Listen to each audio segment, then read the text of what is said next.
How to replace the damaged ice shovel. First, please remove these two screws by your screwdriver. Then you will be able to remove the top cover. Please manually adjust the ice scoop to a position that is convenient for you to operate.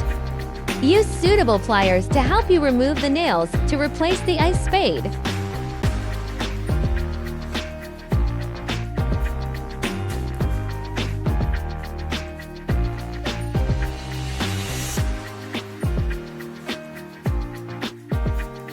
Get a new ice shovel for replacement.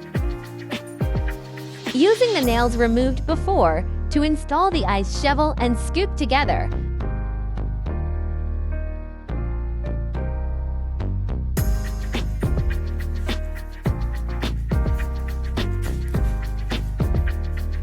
Finally, insert the nails with pliers for fixation.